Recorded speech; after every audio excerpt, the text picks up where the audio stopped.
സംസ്ഥാനത്ത് സ്കൂളുകളിൽ ഇനി വാർഷിക പരീക്ഷയ്ക്ക് അവശേഷിക്കുന്നത് കഷ്ടിച്ച് 3-4 മാസം മാത്രമാണ് ബാക്കിയുള്ളത്. അപ്പോഴാണ് ചോദ്യപേപ്പർ ചോർച്ച സംസ്ഥാനത്ത് സജീവ ചർച്ചയാകുന്നത്. പരീക്ഷകളുടെ വിശ്വാസ്യത തന്നെ ചോദ്യം ചെയ്യുന്ന തരത്തിലേക്ക് ചോദ്യപേപ്പർ ചോർച്ച മാറിക്കഴിഞ്ഞിരിക്കുന്നു. അതിനിടെയാണ് സംസ്ഥാനത്ത് ക്രിസ്മസ് പരീക്ഷയുടെ ചോദ്യപേപ്പറുകൾ ചോർന്നെന്ന് സ്ഥിരീകരിച്ച് വിദ്യാഭ്യാസ മന്ത്രി വി ശിവൻകുട്ടി തന്നെ ഇന്ന് രംഗത്തെത്തിയത്. 10ാം ക്ലാസ് ഇംഗ്ലീഷ് +1 കണക്ക് പരീക്ഷയുടെ ചോദ്യപേപ്പറുകളാണ് യൂട്യൂബ് ചാനലുകളിലൂടെ ചോർന്നതായി മന്ത്രി ഇന്ന് സ്ഥിരീകരിച്ചിരിക്കുന്നത്. കുറ്റക്കാർക്കെതിരെ കർശന നടപടിയെന്ന് മന്ത്രി വ്യക്തമാക്കിയിട്ടുണ്ട്. ഇപ്പോൾ Sandy learning CEO Muhammad Ajmal കൂടി നമ്മോടൊപ്പം തത്സമയം ചേരുകയാണ്. അദ്ദേഹം ഈ ചോദ്യപേപ്പർ ചോർച്ചയെക്കുറിച്ച് വിശദമായ ഒരു വീഡിയോ യൂട്യൂബിൽ ഇടുകയും ചെയ്തിട്ടുണ്ട്. അദ്ദേഹം തത്സമയം ചേരുന്നുണ്ട്. ശ്രീ അജ്മൽ, താങ്കൾ ഓരോ ചോദ്യങ്ങൾ, അതായത് പരീക്ഷകളിൽ ആവർത്തിച്ചു വന്ന ഓരോ ചോദ്യങ്ങൾ നിരത്തി തന്നെ ഈ ചോദ്യപേപ്പർ ചോർച്ചയെ താങ്കൾ ആ യൂട്യൂബ് വീഡിയോയിൽ വിശദീകരിക്കുന്നുണ്ട്. ഞാൻ ഒരിക്കൽ കൂടി ചോദിക്കുകയാണ്, ഈ ചോദ്യപേപ്പറുകൾ പരീക്ഷാ കേന്ദ്രങ്ങളിൽ എത്തിക്കുന്നത് അതിന്റെ എല്ലാ സീക്രസിയും മെയിൻറ്റെയിൻ ചെയ്തുകൊണ്ടാണ് എന്നാണ് നമ്മൾ ഇതുവരെ കരുതിയത്. അപ്പോൾ ഈ ചോദ്യപേപ്പർ ചോർച്ചയിലൂടെ മനസ്സിലാക്കേണ്ടത് അത് അങ്ങനെയല്ല എന്നാണ്. ഇതിന് പിന്നിൽ അപ്പോൾ ട്യൂഷൻ സെന്റർ ഉടമകളും അതുപോലെ തന്നെ ഒരു വിഭാഗം അധ്യാപകരും അടങ്ങുന്ന വലിയൊരു മാഫിയ ഉണ്ട് എന്നാണോ താങ്കൾ കരുതുന്നത്? അതായത് അങ്ങനെ ഒരു സെക്യൂരിറ്റി പൊതുവെ SSLC അല്ലെങ്കിൽ പബ്ലിക് എക്സാംസിന് മാത്രമാണ് ഉള്ളത് എന്നുള്ളതാണ് യാഥാർത്ഥ്യം. ഈ സീക്രസിയും സെക്യൂരിറ്റിയും ഒന്നും അർദ്ധവാർഷിക പരീക്ഷകൾക്കോ അല്ലെങ്കിൽ ഓണ പരീക്ഷകൾക്കോ മറ്റ് മോഡൽ പരീക്ഷകൾക്കൊന്നും ഇല്ല എന്നുള്ളതാണ് യാഥാർത്ഥ്യം. തലേ ദിവസം ക്വസ്റ്റ്യൻ പേപ്പർ സ്കൂളുകളിൽ ഉണ്ടാവും. ഒരാൾക്ക് പൊട്ടിച്ചു വായിച്ചാൽ പോലും അത് സീൽഡോ കാര്യങ്ങളൊന്നും ആയിരിക്കില്ല. ഒരു അധ്യാപകനെ വേണമെങ്കിൽ പൊട്ടിച്ചു വായിക്കാവുന്നതേ ഉള്ളൂ. ഭൂരിഭാഗം അധ്യാപകരും അതൊരു ധാർമ്മികമായിട്ട് ശരിയല്ലാത്ത കാര്യമായതുകൊണ്ട് അത് ചെയ്യുന്നില്ല എന്നുള്ളതാണ് യാഥാർത്ഥ്യം. എന്നാൽ അതിനെ അട്ടിമറിച്ചുകൊണ്ട് ചില ആളുകളെങ്കിലും ഈ ചോദ്യ പേപ്പറുകൾ നേരത്തെ അതിന്റെ തൽപര കക്ഷികൾക്ക് എത്തിച്ചു കൊടുക്കുന്നുണ്ട്. ഇതിന്റെ ഒരു ഗെയിം എന്താന്ന് വെച്ചാൽ, തലേ ദിവസം ഓൺലൈൻ പ്ലാറ്റ്ഫോമുകളുടെ ആവിർഭാവത്തിന് ശേഷം തലേ ദിവസം പ്രഡിക്ഷൻസ്, ക്വസ്റ്റ്യൻ പേപ്പർ പ്രഡിക്ഷൻസ് വളരെ വ്യാപകമായിട്ട് നടക്കുന്നുണ്ട്. അത് കുട്ടികളെ സംബന്ധിച്ചിടത്തോളം ഒരു അർത്ഥത്തിൽ വളരെ അട്രാക്റ്റീവ് ആയിട്ടുള്ള ഒരു കാര്യമാണ്. കാരണം അവര് പല ആളുകളും പ്രെഡിക്റ്റ് ചെയ്യുന്നത് ക്വസ്റ്റ്യൻ പേപ്പർ, എല്ലാവരും ക്വസ്റ്റ്യൻ പേപ്പർ നോക്കിയിട്ടൊന്നും അവർ പ്രെഡിക്റ്റ് ചെയ്യുക. കുറച്ച് ക്വസ്റ്റ്യൻസ് ആണ് ഉണ്ടാവുക, കുറച്ച് പോർഷൻസ് ആണ് പഠിക്കാനുള്ളത്. കഴിഞ്ഞ വർഷങ്ങളിലെ ചോദ്യങ്ങളൊക്കെ നോക്കിയിട്ട് പാറ്റേൺസ് പ്രവചിക്കാൻ പൊതുവെ എളുപ്പമാണ്. എന്ന് മാത്രമല്ല, നമ്മുടെ പൊതുവിദ്യാഭ്യാസത്തിന്റെ നിലവാരം വർഷങ്ങളായി കുറഞ്ഞു വന്നുകൊണ്ടേയിരിക്കുകയാണ്. ക്വസ്റ്റ്യൻ പേപ്പേഴ്സ് കുറച്ചുകൂടി ഈസി ആയിരിക്കുകയാണ്. ഒരു ഉദാഹരണം പറയുകയാണെങ്കിൽ 2007 ഞാൻ SSLC പഠിച്ച സമയത്ത് 4000 ആളുകൾക്കാണ് മുഴുവൻ A+ ഉണ്ടായിരുന്നെങ്കിൽ 2024 അത് 70,000 ആളുകൾക്കാണ്. അത് എന്തുകൊണ്ടാന്ന് വെച്ചാൽ നമ്മുടെ ക്വസ്റ്റ്യൻ പേപ്പറുകളുടെ ചോദ്യങ്ങൾ പൊതുവെ നിലവാരം കുറഞ്ഞതാണ് എന്നുള്ളത് കൊണ്ടാണ്. അതുകൊണ്ട് ഇത് പ്രെഡിക്റ്റ് ചെയ്യുക എന്നുള്ളത് വലിയൊരു കാര്യമൊന്നുമല്ല. പക്ഷെ അവിടെയും പ്രെഡിക്റ്റ് ചെയ്യുക എന്നുള്ളത് പാറ്റേൺസ് ഒക്കെയാണ് പൊതുവെ ആളുകൾ പ്രെഡിക്റ്റ് ചെയ്യാറുള്ളത്. എന്നാൽ എന്തുകൊണ്ട് ഇത്തരം ചോദ്യ പേപ്പർ ചോർത്തപ്പെടുന്നു എന്നുള്ളതിന്റെ ഉത്തരം വളരെ സിമ്പിൾ ആണ്. എവിടെയാണോ കൂടുതൽ ചോദ്യങ്ങൾ കുട്ടികൾക്ക് കിട്ടുന്നത് ആ പ്ലാറ്റ്ഫോമിലായിരിക്കും കുട്ടികൾ കൂടുതൽ ജോയിൻ ചെയ്യുക. ഇത് അൾട്ടിമേറ്റ്ലി അവരുടെ ഒരു മാർക്കറ്റിംഗ് തന്ത്രമാണ്, അല്ലെങ്കിൽ കൂടുതൽ കുട്ടികളെ തങ്ങളുടെ കോഴ്സിലോട്ട് ആശ്രയിക്കാനുള്ള ഒരു ഗെയിമാണ്.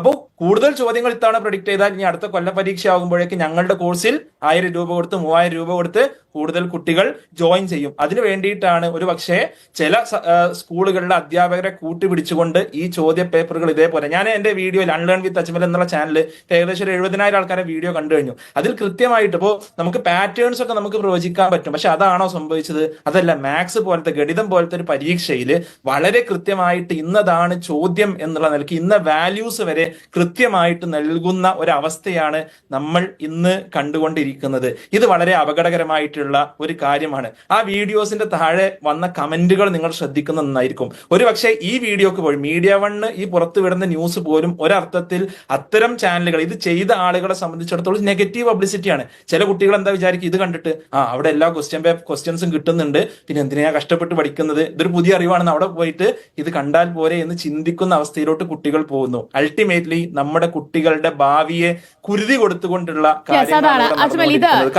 ഓണപരീക്ഷയ്ക്കും അതുപോലെ തന്നെ ക്രിസ്മസ് പരീക്ഷയ്ക്കുമൊക്കെ ഈ ചോദ്യ പേപ്പറുകൾ ചോർന്നുവെങ്കിൽ എന്തുകൊണ്ട് വാർഷിക പരീക്ഷയ്ക്ക് അല്ലെങ്കിൽ പൊതുപരീക്ഷയ്ക്ക് ഇത് സംഭവിച്ചുകൂടാ എന്നൊരു ചോദ്യം കൂടിയില്ലേ? പൊതുപരീക്ഷ കുറച്ചുകൂടി സെക്യൂരിറ്റി ഉണ്ട്. കാരണം സീൽഡ് ആയിട്ടാണ് പേപ്പേഴ്സ് വരുന്നത്. നമുക്കൊക്കെ അറിയാം, സീൽഡ് ആയിട്ട് കുട്ടികളുടെ മുമ്പിൽ വെച്ചാണ് പേപ്പേഴ്സ് എന്ത് ചെയ്യുന്നത്. ഇപ്പം നമ്മളൊക്കെ എഴുതിയ സമയത്ത് നമ്മുടെ മുമ്പിൽ വെച്ചിട്ടാണ് അതിന്റെ ക്വസ്റ്റ്യൻ പേപ്പറിന്റെ ഒരു കവറൊക്കെ പൊട്ടിക്കുക, അല്ലെ? അപ്പോ അത് നമുക്ക് അത്ര കമ്പയറബിൾ അല്ല എന്നാണ് എനിക്ക് ഇപ്പൊ തോന്നുന്നത്. പക്ഷേ നമ്മൾ തീർച്ചയായിട്ടും അതിന്റെ സാധ്യതകളും നമ്മൾ നോക്കേണ്ടതുണ്ട്. അങ്ങനെ ആരെയും ചെയ്തിട്ടുണ്ടോ ചെയ്യുന്നുണ്ടോ എന്നുള്ളത് നമ്മൾ തീർച്ചയായിട്ടും പരിശോധിക്കേണ്ടതുണ്ട്. ഞാൻ പറയുന്നത് ഒരിക്കലും കൊല്ലപ്പരീക്ഷയുടെ ഒരു സെക്യൂരിറ്റിയോ സീക്രസിയോ എന്തിനില്ല ഈ അർദ്ധവാർഷിക പരീക്ഷകൾക്ക്. ഇത് വളരെ സിമ്പിൾ ആണ് ഫിക്സ് ചെയ്യാൻ. ഇത് ഡീസെൻട്രലൈസ് ചെയ്താൽ മതി. എന്തിനാണ് കേരളം മുഴുവൻ ക്വസ്റ്റ്യൻ പേപ്പർ ഒരു 4-5 ക്വസ്റ്റ്യൻ പേപ്പർ ആക്കിയിട്ട് different kind of question papers anonymous ആയിട്ട് ഡിഫറെന്റ് സെന്റേഴ്സിലോട്ട് അയക്കാം, അല്ലെങ്കിൽ വിവിധങ്ങളായിട്ടുള്ള ജില്ലകൾക്ക് അവരുടേതായിട്ടുള്ള ക്വസ്റ്റ്യൻ പേപ്പേഴ്സ് തയ്യാറാക്കാം. ഇങ്ങനെയൊക്കെ ചെയ്യാവുന്നതേ ഉള്ളൂ. ഓക്കെ, അപ്പൊ ഇത് വളരെ സിമ്പിൾ ആയിട്ട് ഫിക്സ് ചെയ്യാവുന്ന ഒരു കാര്യമാണ്. പക്ഷേ ഇവിടെ രാജ്യത്ത് നീറ്റ് പരീക്ഷയുടെ വിശ്വാസ്യത പോലും ചോദ്യം ചെയ്യപ്പെട്ട ഒരു സാഹചര്യമാണ് ഉള്ളത്. അപ്പോൾ നമ്മുടെ സംസ്ഥാനത്ത് എന്തുകൊണ്ട് ഇങ്ങനെയൊക്കെ സംഭവിച്ചുകൂടാ എന്നതുകൂടി ഉണ്ടായാൽ പോലും അതിൽ അത്ഭുതപ്പെടാനില്ല അല്ലേ?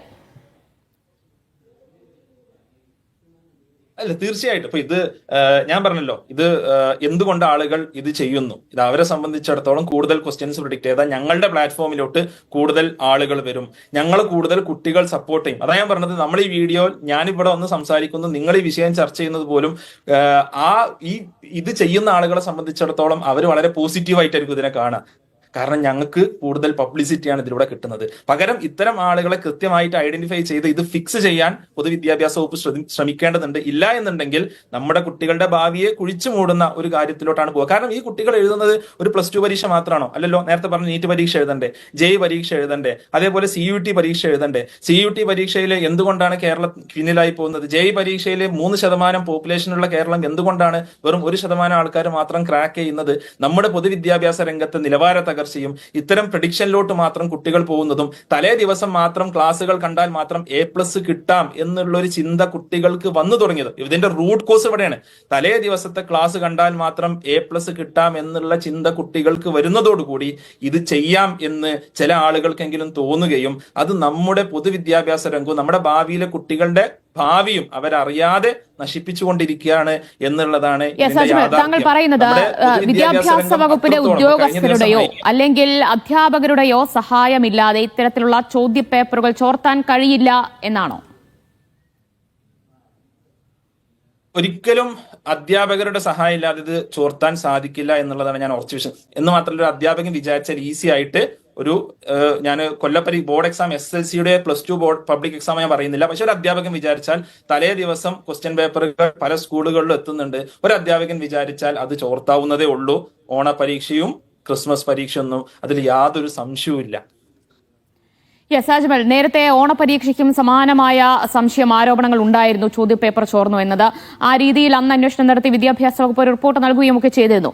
അന്ന് അത് അത്ര ഗൗരവത്തിലെടുക്കാത്തതോ അതോ അന്നൊരു അന്വേഷണം നടത്തി ആരാണ് അതിന് പിന്നിലെന്നത് കണ്ടുപിടിക്കാത്തതോ ആണോ ഇന്നിപ്പോൾ വീണ്ടും ഇത് ആവർത്തിച്ചിരിക്കുന്നത്?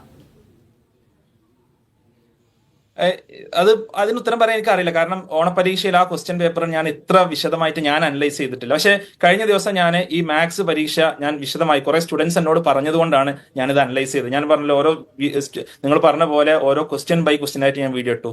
ഇതേ കാര്യം SSLCയുടെ ഇംഗ്ലീഷ് പേപ്പറിലും ഉണ്ട് എന്നുള്ളത് വളരെ വിസിബിൾ ആയിട്ട് നമുക്ക് കാണാവുന്ന കാര്യമാണ്. ഇത് നമുക്ക് കൃത്യമായിട്ട്, കാരണം ആ പ്രെഡിക്റ്റ് ചെയ്ത വീഡിയോ വെറും 15 മിനിറ്റാണ്. 15 മിനിറ്റിന്റെ ഉള്ളിൽ ഏകദേശം അതിലുള്ളൊരു 80% ക്വസ്റ്റ്യൻസ് എന്ത് ചെയ്തിട്ടുണ്ട്, അതിൽ കൃത്യമായി ഏകദേശം വാല്യൂ അടക്കം പറഞ്ഞിട്ടുണ്ട് എന്നുള്ളതാണ്.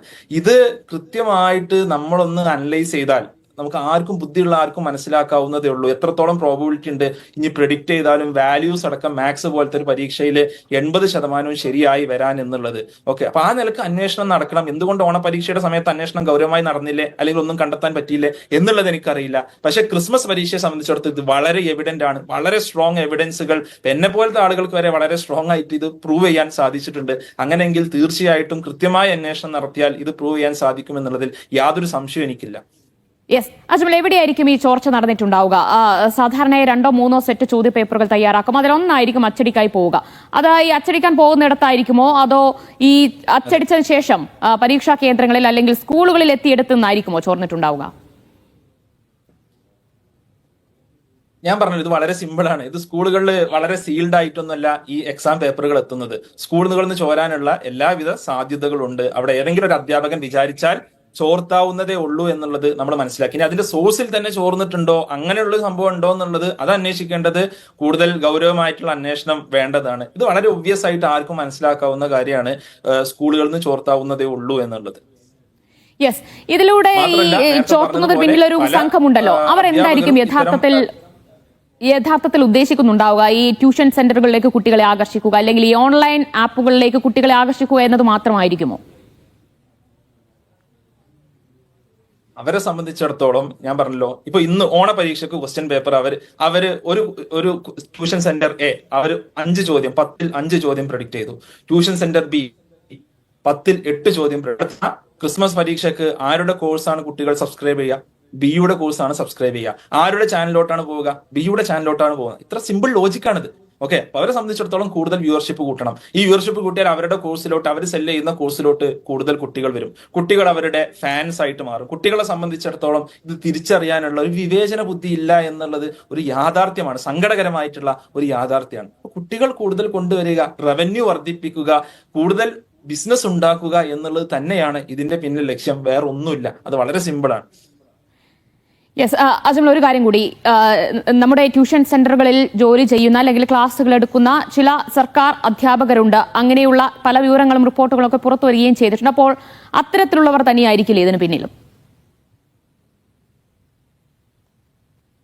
ഇത് ഒരു അസംഷനാണ്, എനിക്കറിയില്ല. അത്തരത്തിലുള്ള ഇനി ഒരു ട്യൂഷൻ സെന്ററിലും ഭാഗമല്ലാത്ത ചില അധ്യാപകരും ഇത് അവർക്ക് ചിലപ്പോൾ കാശിന് വേണ്ടി ചോർത്തി കൊടുക്കുന്നവരുണ്ടാവാം. എന്തും സംഭവിക്കാലോ. അത് അന്വേഷിക്കേണ്ടതും കണ്ടെത്തേണ്ടതും തീർച്ചയായിട്ടും നമ്മുടെ പോലീസ് സംവിധാനമാണ്. അത് വളരെ സ്ട്രോങ് ആയിട്ട് ആക്ഷൻ എടുക്കേണ്ടതുണ്ട് എന്നുള്ളതാണ്. ഇനി ആരായാലും അത് തീർച്ചയായിട്ടും ആരായാലും അതിന് പിന്നിലുള്ള ആളുകളെ പിടികൂടണം. ഇല്ലെങ്കിൽ ഇത് കേവലം ഒരു ചോദ്യപേപ്പർ ചോർന്ന വിഷയമല്ല, നമ്മുടെ കുട്ടികളുടെ ഭാവിയെ ബാധിക്കുന്ന, നമ്മുടെ പരീക്ഷകൾ ഓവർ സിംപ്ലിഫൈഡ് ആയി പോകുന്ന, അതുവഴി നമ്മുടെ കുട്ടികൾ പഠനത്തെ ഗൗരവത്തിലെടുക്കാതിരിക്കുകയും അവരുടെ ഭാവിയെ ബാധിക്കുന്ന വിഷയമാണ്. ഓൾറെഡി അത് തന്നെ ആയിരിക്കുമല്ലോ ഒരുപക്ഷെ ഈ ചോദ്യപേപ്പർ ചോരുന്നത് ആവർത്തിക്കുന്നതിന്റെ ഒരു ഗുരുതര പ്രത്യാഘാതം എന്ന് പറയുന്നതും. നമ്മുടെ വിദ്യാഭ്യാസ നിലവാരം കുറയുന്നു. കുട്ടികൾ ഇനി അധികം മാർക്ക് വാങ്ങിയാലും അവർ ക്വാളിറ്റി ഇല്ലാത്ത തരത്തിലേക്ക് മാറിപ്പോകാനുമുള്ള സാധ്യതയുണ്ടല്ലേ?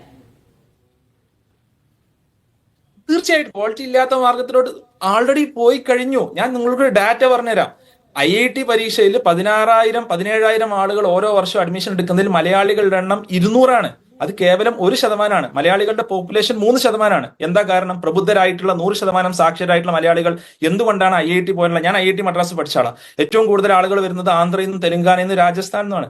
കഴിഞ്ഞ തവണ CUET എന്ന് പറയുന്ന കോമൺ യൂണിവേഴ്സിറ്റി എൻട്രൻസ് ടെസ്റ്റ് വന്നു. ഡൽഹിയിൽ നടക്കുന്ന പരീക്ഷയാണ്, അല്ലെ? ഡൽഹി യൂണിവേഴ്സിറ്റി, അതേപോലെ JNU പോലുള്ള സെൻട്രൽ യൂണിവേഴ്സിറ്റീസ് നടക്കുന്ന പരീക്ഷയാണ്. മുമ്പ് +2 മാർക്ക് വെച്ചായിരുന്നു അഡ്മിഷൻ. 2,500 കുട്ടികൾ ഒരു വർഷം അഡ്മിഷൻ എടുത്തെടുത്ത് കഴിഞ്ഞ വർഷം വെറും 340 കുട്ടികളാണ് അഡ്മിഷൻ എടുത്തത്. എന്താ കാരണം? എന്ന് പറയുന്ന NGO നടത്തുന്ന 2 വർഷം കൂടുമ്പോൾ നടത്തുന്ന സർവേ ഉണ്ട്. എയ്സർ റിപ്പോർട്ട് എന്ന് പറയുന്ന റിപ്പോർട്ട് അവർ നടത്തുന്നുണ്ട്. പബ്ലിക് ഡൊമൈനിൽ അവൈലബിൾ ആണ്. അത് പ്രകാരം കേരളത്തിൽ 8ാം ക്ലാസ്സിൽ പഠിക്കുന്ന കുട്ടികൾക്ക് 39% ഗവൺമെന്റ് സ്കൂളുകളിലെ കുട്ടികൾക്ക് മാത്രമാണ് 2 നമ്പറുകൾ കൊടുത്താൽ ഡിവൈഡ് ചെയ്യാൻ അഥവാ ഹരിക്കാൻ അറിയുക. എന്താ കാരണം? നമ്മുടെ പൊതുവിദ്യാഭ്യാസ രംഗത്തെ നിലവാര തകർച്ചയാണ്. എവിടെയാണ് നിലവാര തകർച്ച ഉണ്ടാവുന്നത്? ഈസി ആയിട്ടുള്ള പരീക്ഷകളും പ്രിഡിക്റ്റബിൾ ആയിട്ടുള്ള ക്വസ്റ്റ്യൻ പേപ്പറും അതിന്റെ മേലെ കൂടി ഇനി ചോർത്തൽ കൂടി വരുമ്പോൾ അവിടെ നിലവാര തകർച്ചയാണ് സംഭവിക്കുന്നത്. നമ്മുടെ കുട്ടികൾ ഹാപ്പി ആയിരിക്കും, കുറെ മാർക്ക് കിട്ടും, കുറെ A+ കിട്ടും. ഞാൻ പറഞ്ഞ പോലെ A+കളുടെ എണ്ണം ക്രമാതീതമായിട്ട് വർദ്ധിക്കുമ്പോൾ അവിടെ സംഭവിക്കുന്നത് പൊതുവിദ്യാഭ്യാസത്തിന്റെ ഗുണനിലവാരം തകരുകയും അതനുസരിച്ച് നമ്മുടെ കുട്ടികൾ പ്രീമിയർ ഇൻസ്റ്റിറ്റ്യൂട്ട്സിൽ, നല്ല ഇൻസ്റ്റിറ്റ്യൂട്ടിൽ, എയിംസിലും IITയിലും NITയിലും ജിപ്മറിലും IIMസിലും പോയി പഠിക്കേണ്ട നമ്മുടെ കുട്ടികൾ ലോക്കൽ കോളേജസിൽ ഒതുങ്ങിപ്പോകുന്നു, അല്ലെങ്കിൽ വിദേശത്തേക്ക് വണ്ടി കയറുന്നു എന്നുള്ളതാണ് ഇവിടെ സംഭവിക്കുന്നത്. ഇതാണ് ഇതിന്റെ ഏറ്റവും ഗുരുതരമായിട്ടുള്ള പ്രത്യാഘാതം എന്നത്.